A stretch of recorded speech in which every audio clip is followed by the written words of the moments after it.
530 B2B buyers were asked, what makes a great salesperson great?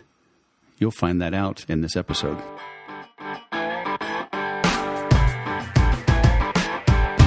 Hello, my friend, and welcome to the Sales Podcast. I'm Wes Schaefer, the Sales Whisperer, your host.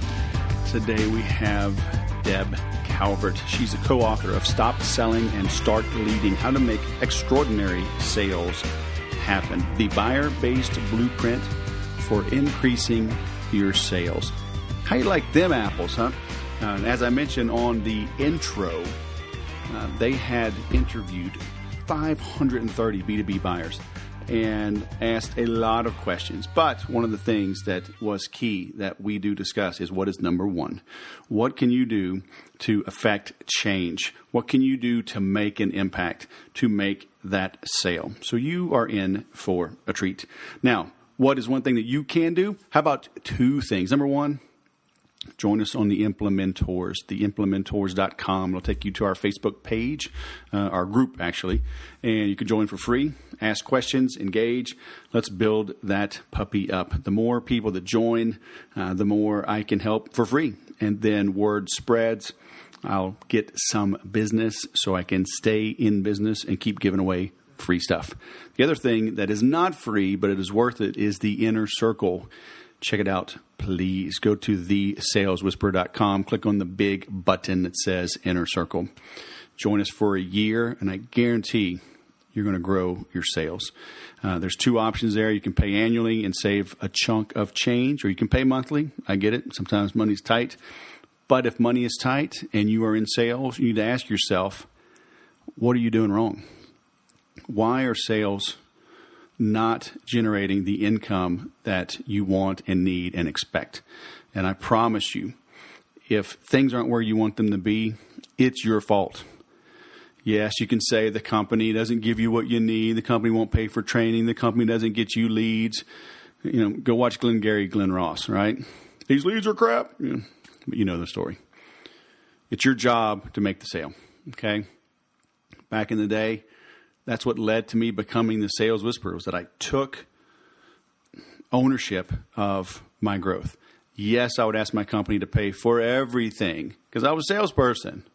And if they would, fantastic. I'd save them money. If they wouldn't, I'd pay for it myself. And actually, that's what honestly led to the creation of the Sales Whisperer.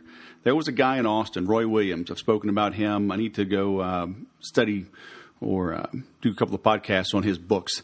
Best-selling author, but a fantastic marketer, great mind. He's got a compound down south of Austin.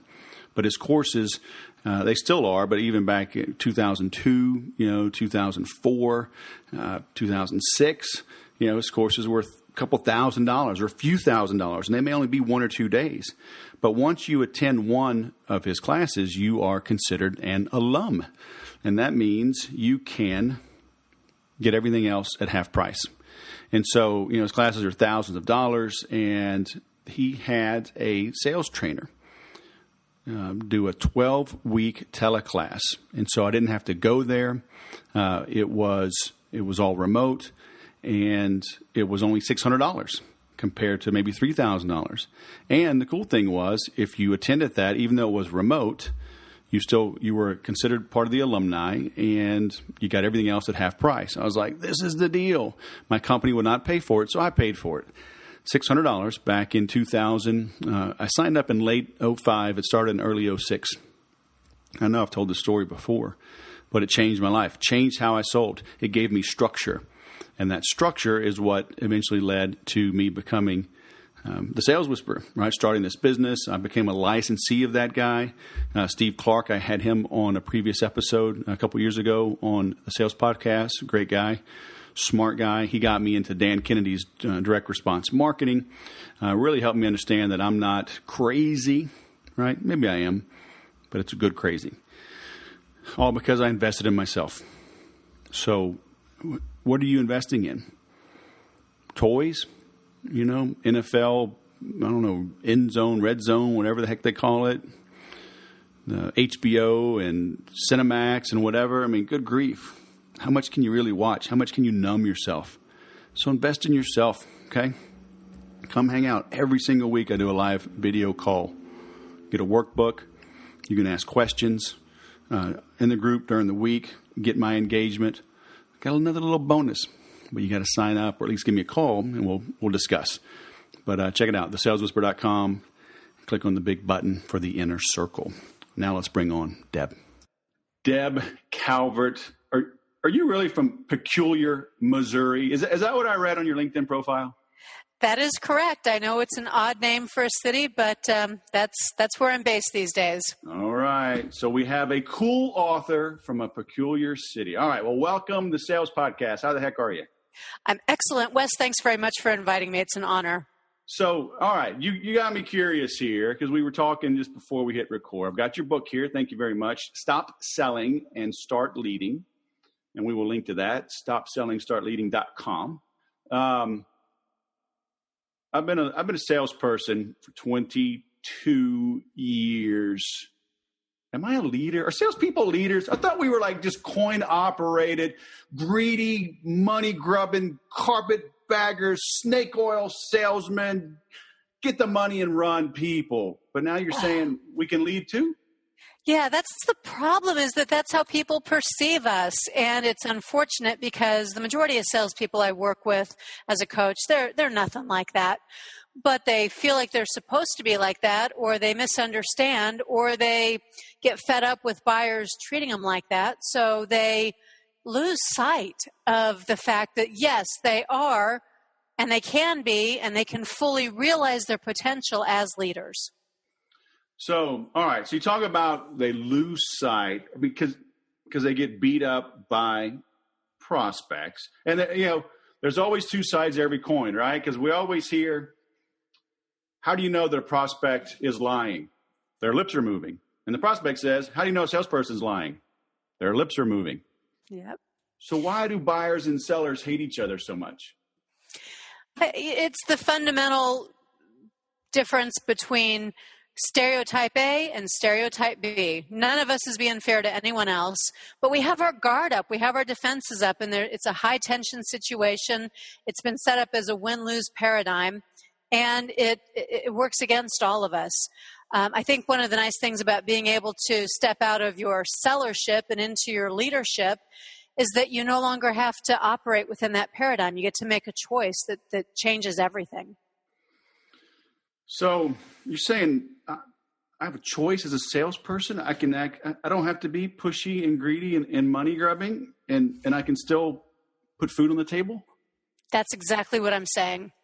Our book opens up with a seller who left selling because she felt like that she had to be all those things. And maybe she didn't give the profession a fair chance, but she's not alone. I hear a lot of those stories. I know you do too, where people feel like that's not me. I'm not willing to be something that doesn't feel good. At the end of the day, I'm not proud of myself. Well, you're doing it wrong. There is a different way you can do it. Well, people ask, how did I start the Sales Whisperer? And I was literally watching the Dog Whisperer, and he said that he rehabilitates the dogs and trains the owners. And I was like, yeah, I do that with salespeople. I rehabilitate the salespeople who have been abused, right? Like that lady, she had bad training, right? Bad leadership, bad example. And then I trained the sales managers who probably haven't had any sales training. They were the top performing sales rep when an opening came up. So they plucked them from the ranks, and now they're the boss. Yeah. And so how come that's usually a bad thing to do? Well, let me add to it, and then I'll come back to answer that question. So it is that the sales manager isn't teaching something different, but it's also the societal stereotype. So the typical seller looks out across the sea of sellers, as do buyers, and says, oh, that's what I'm supposed to be. And unfortunately, the example, the role model, isn't something that they can easily identify. Why sellers who are excellent selling machines shouldn't go into sales management is that those two jobs are actually very, very different. It's confused by the fact that they get paid for delivering the same results. But the best sales managers are the ones who know that they are supposed to manage sales while they lead people. And if they are only thinking about the sales half of their title, they're probably going to miss the mark on being able to get the real work done through others. So should they be called sales managers or sales leaders? I don't care what you call them. Just teach them that there's more to it than what they're doing today. So where do they get that? Because it's usually not native language. It's not organic to a company. I mean, it's rare that I see. If it was, I wouldn't have a job. Right? It wouldn't be a need for me. So why is that such a pervasive problem? It's pretty complex. We can break it down from a few angles. First of all, there's not a formal sales education program in so many universities, although that's changing. And so if there hasn't been a place where people go to learn, and if there aren't common standards and credentials, then we're all making it up as we go along.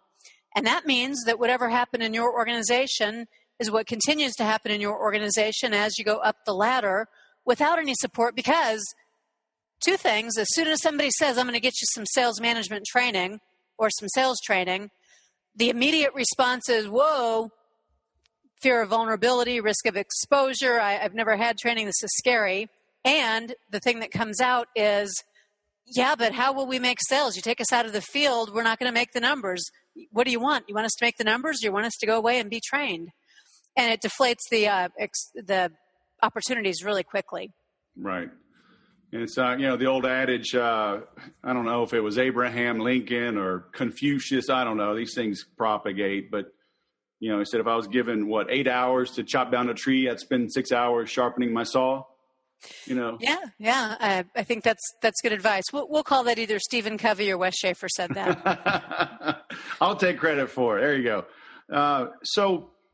But when you see the activity, the daily activity of a typical salesperson, I mean, they're not very productive, Mm-hmm. So why are they afraid to go get training? Is it because they think they might be exposed as being a poser?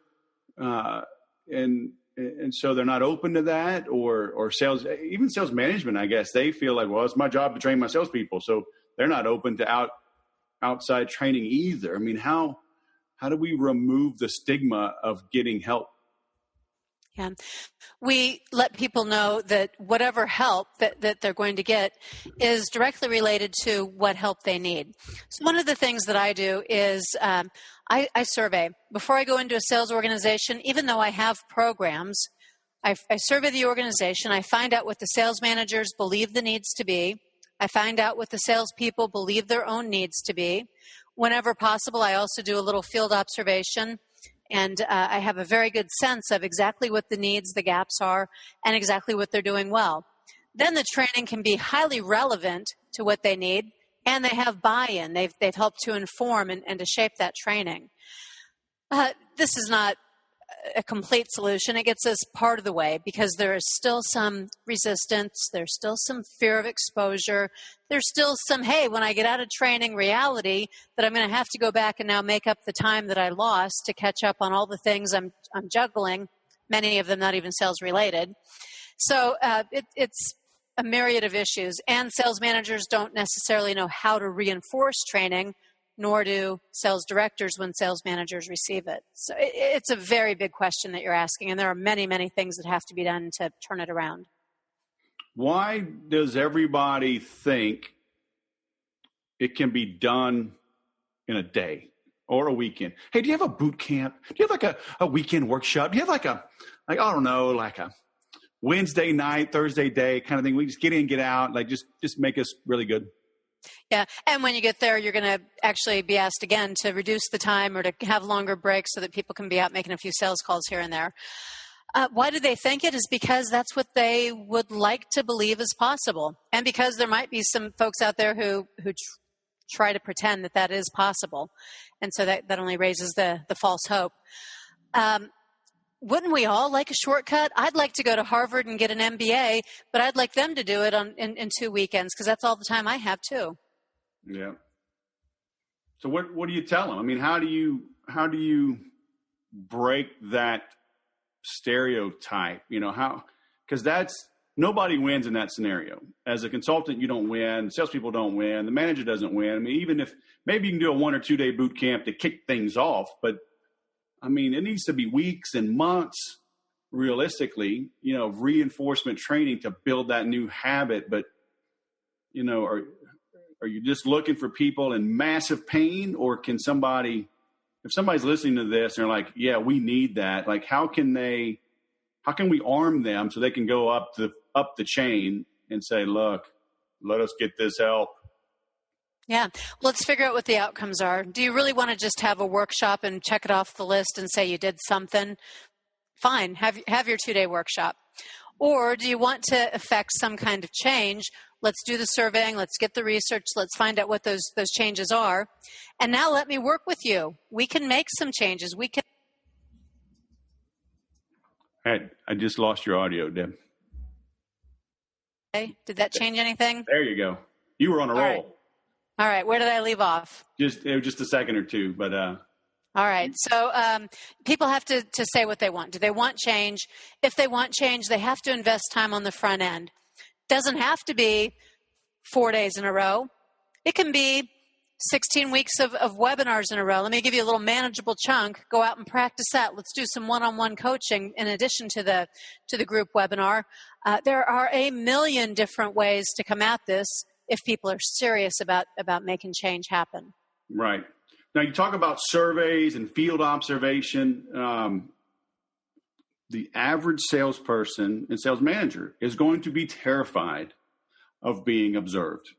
Mm-hmm. Even if they're good at something, all of a sudden I'm being watched and like, oh my gosh, how do you overcome that fear, that stigma? I don't want you watching me.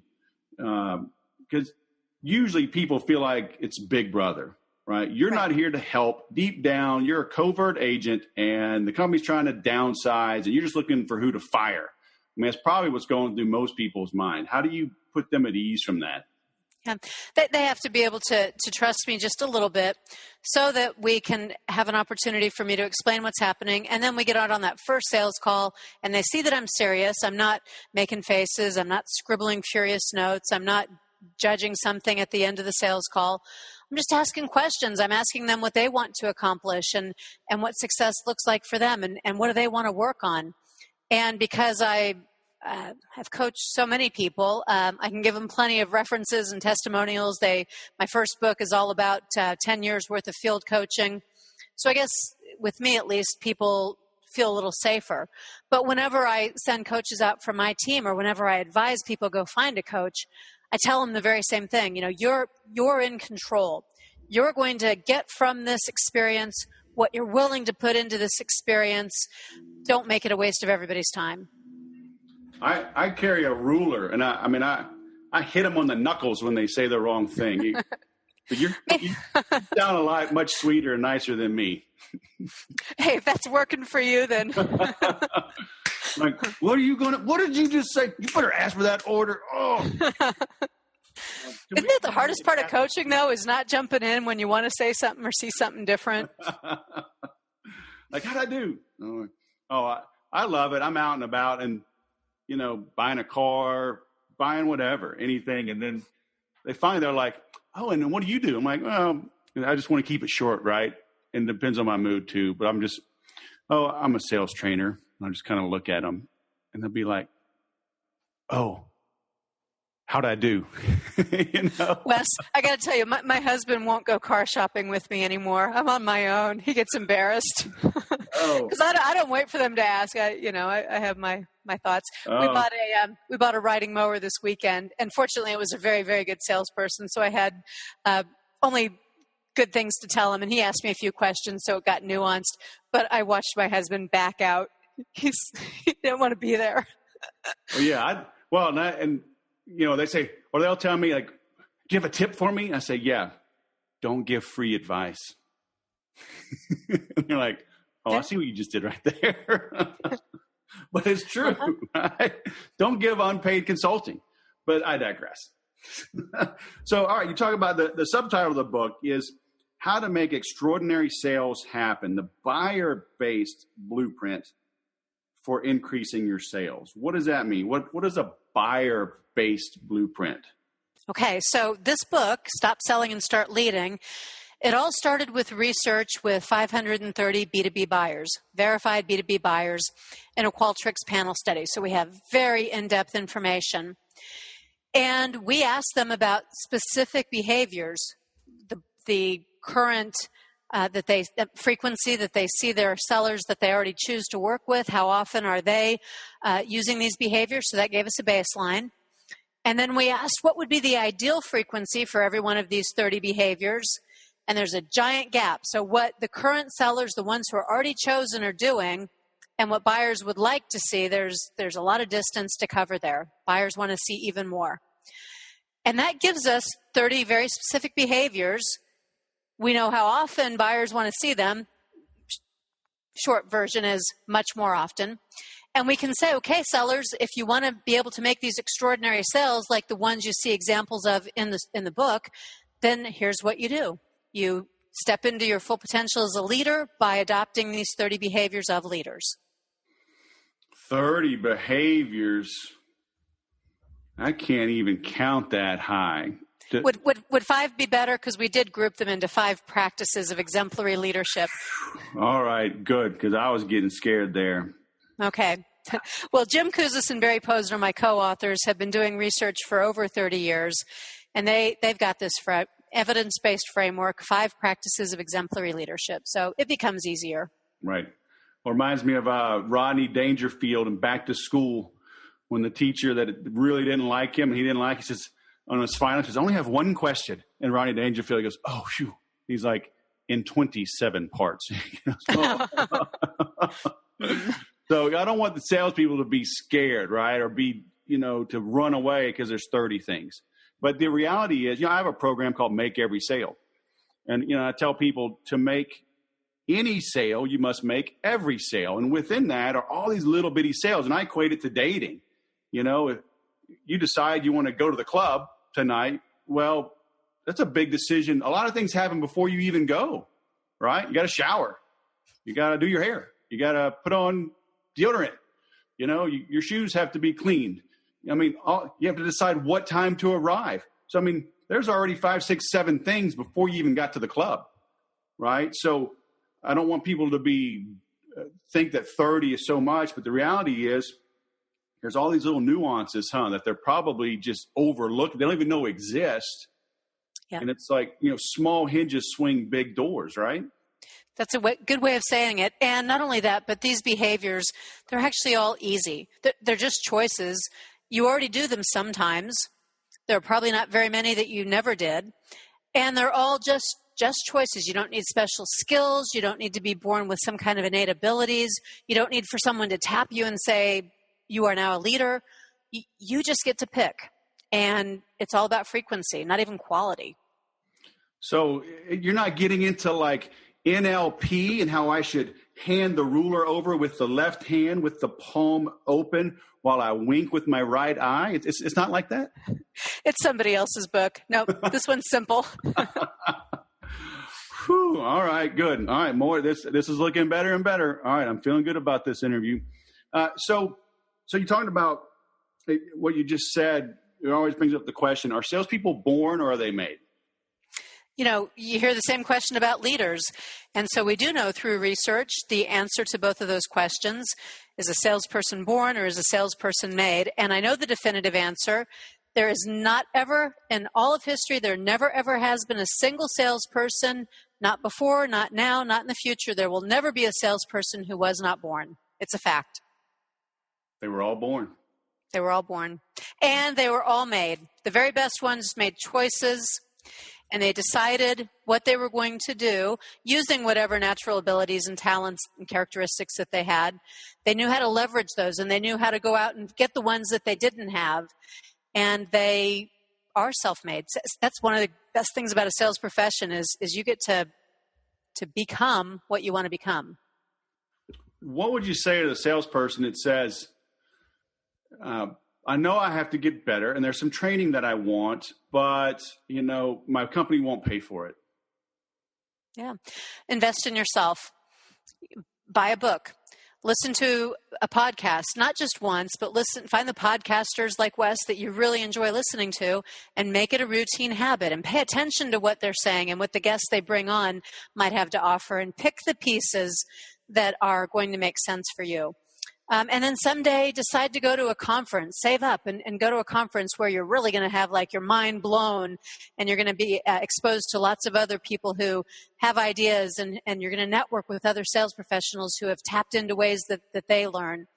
And if you don't like reading books or listening to audiobooks and podcasts, and you don't like networking, well, then figure something else out. Find out who you could be your mentor. Find out who you can shadow. Whatever way you want to learn, there is something out there, and you don't need a budget and somebody else to bring it to you. Go get it. Well, so if they don't like all of that, maybe they should go work at McDonald's. Well, or maybe you should just accept the fact that you're only going to be as good as you are today, because we all have to stretch ourselves to learn. Yeah. So you mentioned 30. I mean, can you give us one or two little nuggets, little insights into the book? You bet. Let me give you the one that buyers commented on the most. It's not the one that they rated as the very most important, but over a third of the comments that we received, and that's a lot of comments, over a third had to do with this one behavior, which is the seller follows through on the commitments and promises that he or she makes to me. So it's simple, right? I promise these are simple. Simple follow through on promises and commitments make a big difference. For a buyer, especially at the early phases when you're just starting to form a relationship, they have one thing, and only one, to gauge whether or not you're like all those other stereotypical sellers and all those bad perceptions they have, or whether or not you are trustworthy. And the one way that they can make that determination is whether you follow through. You did what you said you would do. And you demonstrated that because you said you'd call back at 8:30. And you called back at 8:30, not 8:45, not the next day with a bunch of excuses. Right? It's simple. So that's one. Right. So speaking of phone calls, I mean, are B2B people, are they still picking up the phone? Does the phone work? There's all these programs. They've been out there forever, and they're still out there. Never cold call again, and cold calling's for idiots, and only rookies cold call. But I don't know, 535 B2B buyers? 530 B2B buyers in our research, but I do a lot of sales coaching and field ride-alongs, and I also do research on the seller side, and I'm here to say that that's garbage.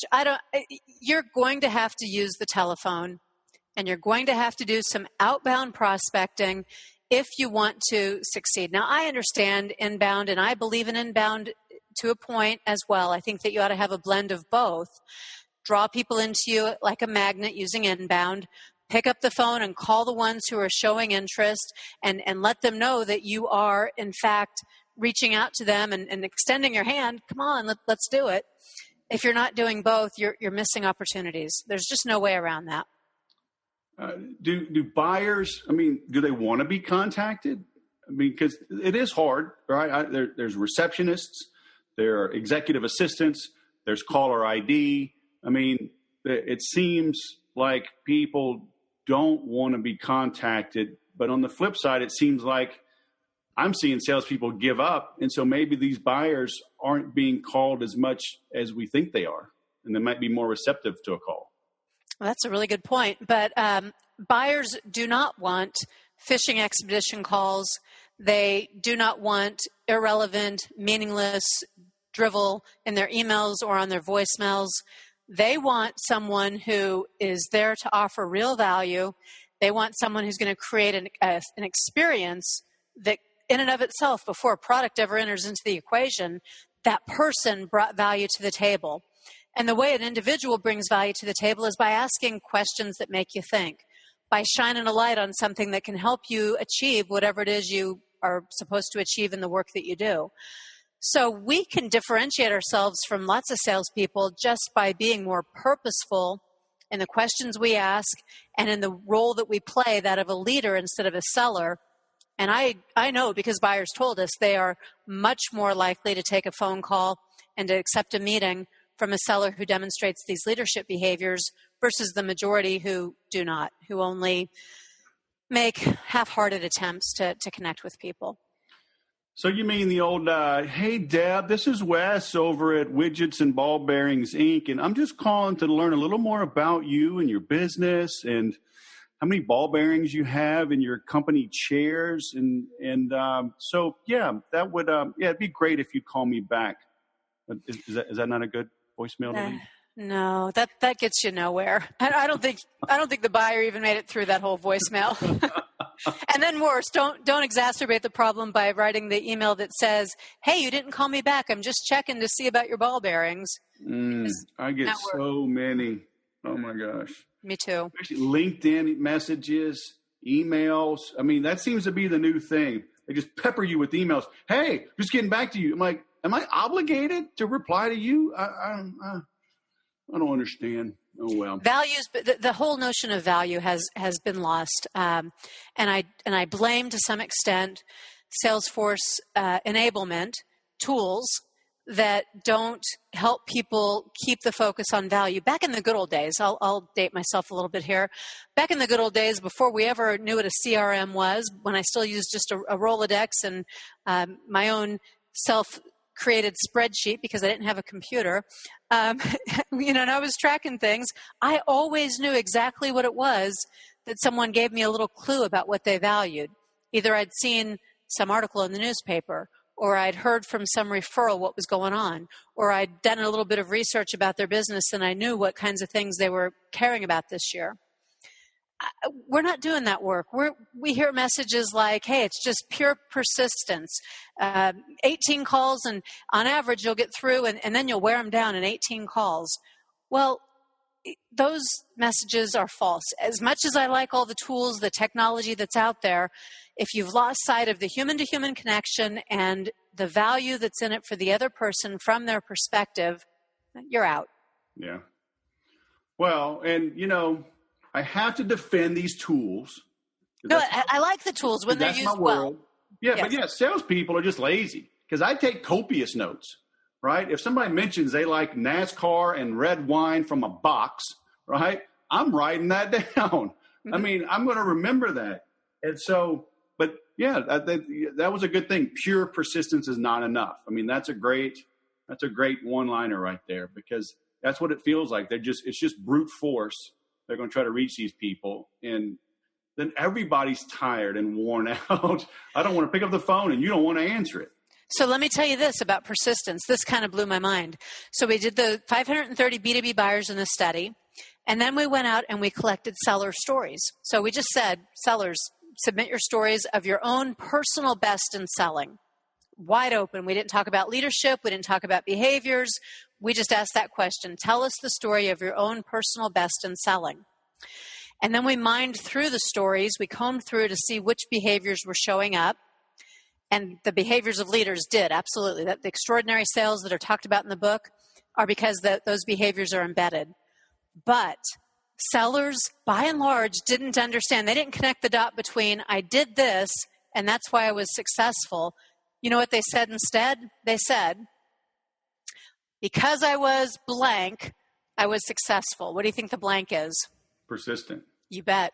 And you know how many times the word persistent came up in our buyer research with comments on 30 behaviors from 530 B2B buyers? Almost none. 0. The word persistence, I did a whole word cloud to try to find it. Not once. Not one single time in buyers' comments. All right, so let's make sure we clarify this because persistence is not important for the buyer, but consistency is. Yes, right? And buyers do admire perseverance, right? They notice if you're calling, but it's all about what you do when you're calling back or when you're emailing. So it's not just the action of persisting, it's about how you create value and demonstrate the value you bring to the table as you are persevering, as you are following up. Right. Yeah, because that's why I tell people, prove you're different by being different. Because every salesperson is like, oh, if I can just get in front of a qualified prospect, it's game over. I'm like, what do you think your job is? You get that meeting with that qualified person because you were different from the beginning. Yes. Right? Your verbiage, your tonality, the questions that you ask, it's not these rudimentary things you can Google in 35 seconds, right? It's the deeper things. So, but that brings us, to scripting. Deb, I really don't want to script my calls because I feel too bound up, and my personality can't come out. I just like to go with the flow and kind of meet them where they are. So, I'm really not big on scripts. Right. Well, I have a divergent point of view on this, which is that I would like for people to get trained past the point of having to rely on the script.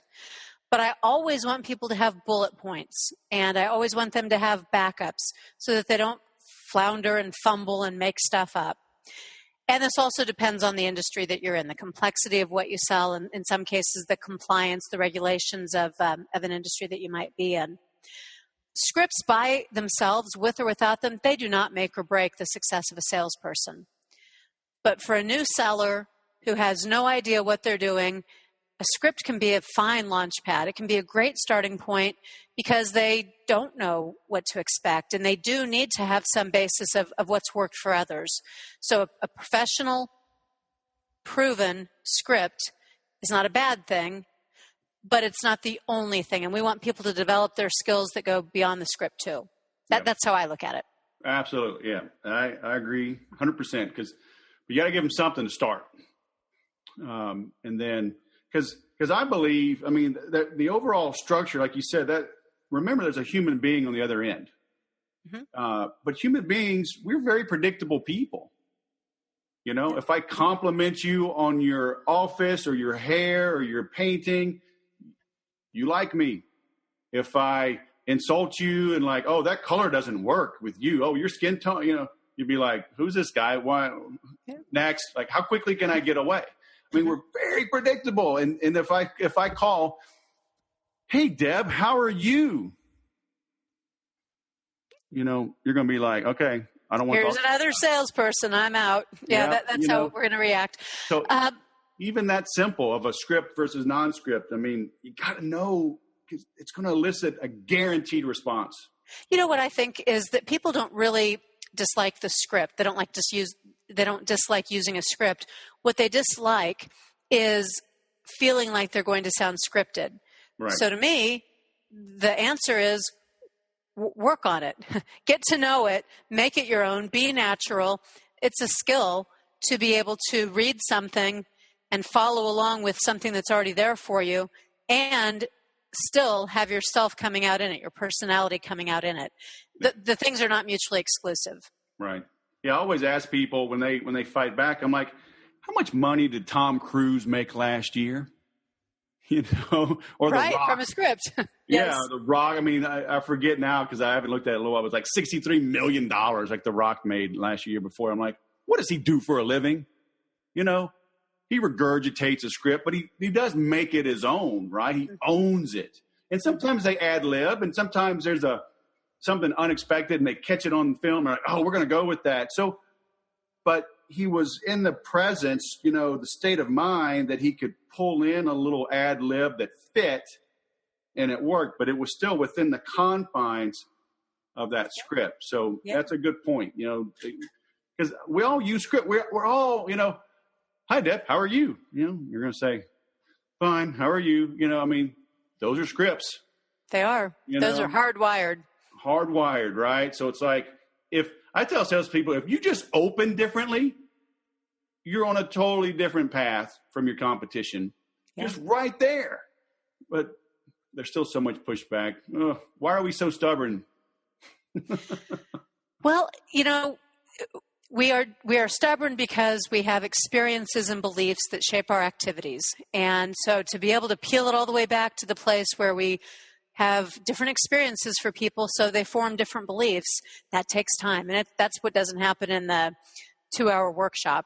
In order for me to give you different experiences so that you have an opportunity to form different beliefs, we're going to have to do things differently.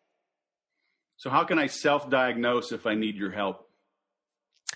If you are struggling to make sales and to feel good about selling, then you need some help. And if you want to step into your full potential as a salesperson, you need to be able to shift to think as a leader and to adopt the behaviors of leaders, which is really ennobling. This puts swagger back in your step.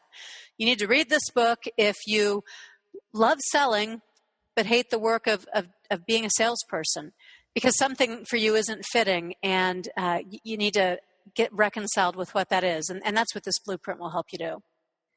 Okay, final question. You ready for it? Are you ready? I think so. Ready? We'll see. Now, the obvious answer we're going to tell everybody is to go get your book, and we will link to that. It's stopsellingstartleading.com. But imagine our listeners, they're on a plane, on a train, they're on a treadmill, they're riding a bike.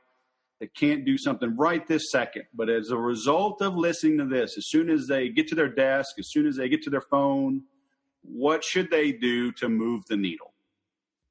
As a result of listening to this, what can they do to make a difference? Right now, before you do anything else, I want you to think about this for yourself. And that is, why aren't you leading? Why aren't you deliberately, on purpose, intentionally leading your buyers? I don't mean manipulating. The word lead has a root word which means to guide, taking people to a new place where they've never been before. And the reason is probably that you never thought of yourself as a leader. So step one is to put the brakes on and give yourself permission to lead.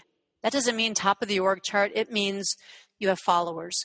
So to lead means that you own it and you know where you want to take people and you take the actions required to help them proceed toward that exciting place in the future with all those possibilities that you can guide them into.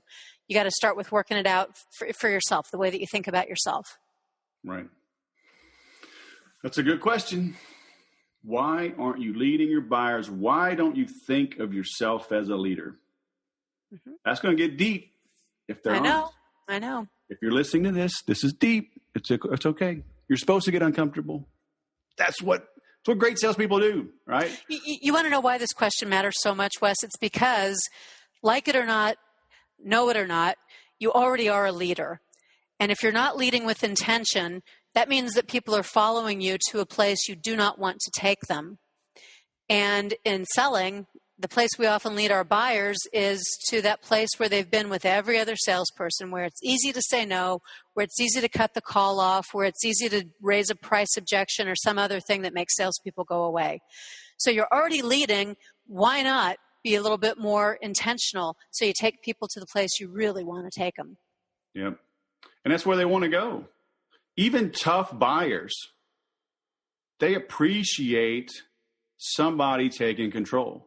You can't cram it down their throat, but, they don't want 87 options. They're like, hey, Mr. Buyer, here's A, B, and C. I recommend B. Here's why. I'll let you make a decision. Like, thank you.